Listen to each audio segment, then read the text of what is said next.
Assalamualaikum warahmatullahi wabarakatuh. Halo teman-teman, perkenalkan, nama saya Titin Rahayu dengan NIM 63040200128 di matkul Manajemen Resiko. Pada kesempatan kali ini, kita akan membahas mengenai bencana alam yang terjadi di tahun 2022. Materi yang akan kita bahas yaitu dengan judul Manajemen Resiko, Memitigasi Bencana berkaca dari Gempa Bumi Cianjur.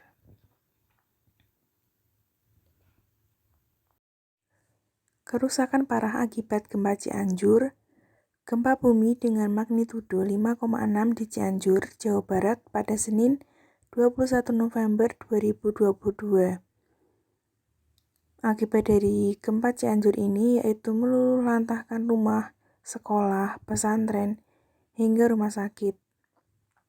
Lebih dari 300 orang meninggal dunia, ribuan orang luka-luka akibat bencana tersebut. Diprediksi gempa ini bukan yang terakhir dan bukan terkuat di Cianjur. Gempa dengan magnitudo lebih besar kemungkinan masih bisa mengguncang Cianjur. Penyebab gempa Cianjur.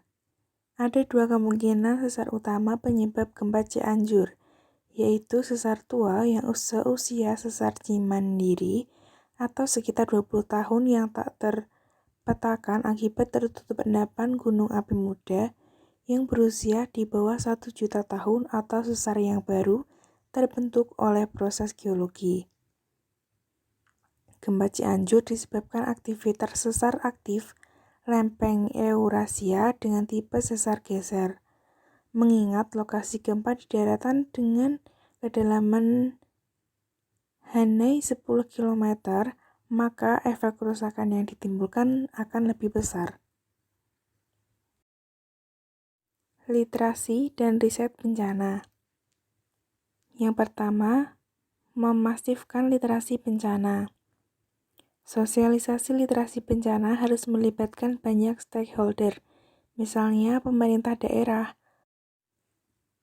Rencana tata ruang wilayah Cianjur direvisi usai muncul sesar Cugenang. Contoh, masyarakat yang memahami literasi bencana akan membangun hunian tanah gempa, sehingga ketika gempa terjadi, hunian tidak akan roboh ataupun ambruk. Yang ketiga yaitu memperkuat riset sumber bencana. Riset sumber bencana yang dilakukan di Indonesia saat ini masih tertinggal dibandingkan dengan negara lain karena keterbatasan tertentu. Banyak gempa terjadi dalam sepekan. Beginilah penjelasan pakar UGM. Pemetaan secara aktif sementara kepada Pusat Studi Bencana UGM mengatakan bahwa yang perlu dilakukan saat ini adalah memetakan sesar aktif. Jika sudah teridentifikasi masing-masing sesar, perlu diestimasi rata-rata kecepatan pergerakannya. Dengan data inilah kita tahu mana sesar yang masih aktif dan tidak, serta mana yang paling berpotensi untuk gempa di masa depan. Pemicu Cianjur rusak parah. Peneliti Geoteknologi Badan Riset dan Inovasi Nasional, kerusakan besar usai gempa Cianjur dipicu dua hal.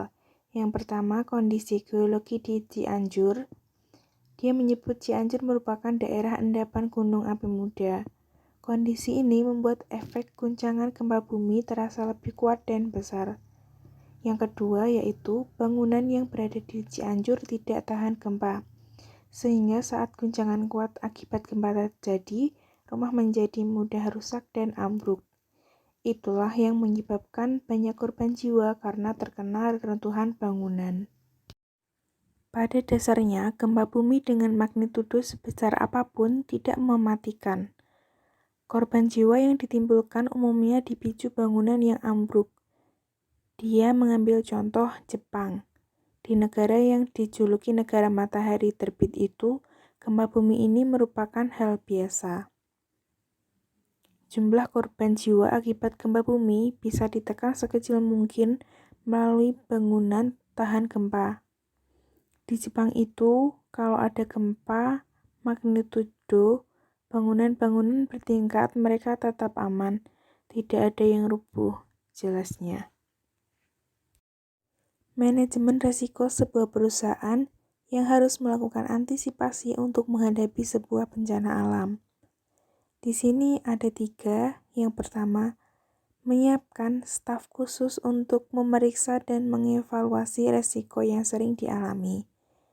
Kedua, Integrated Enterprise Risk Management, yaitu sebuah model yang dikembangkan untuk menghindarkan Anda dan perusahaan dari kerugian besar yang harus ditanggung oleh sebuah perusahaan. Yang ketiga yaitu mengukur probabilitas terjadinya dan dampak dari resiko itu. Artinya, memetakan resiko yang bisa kita hindari dan risiko yang tidak bisa dihindari, namun potensinya bisa kita minimalkan.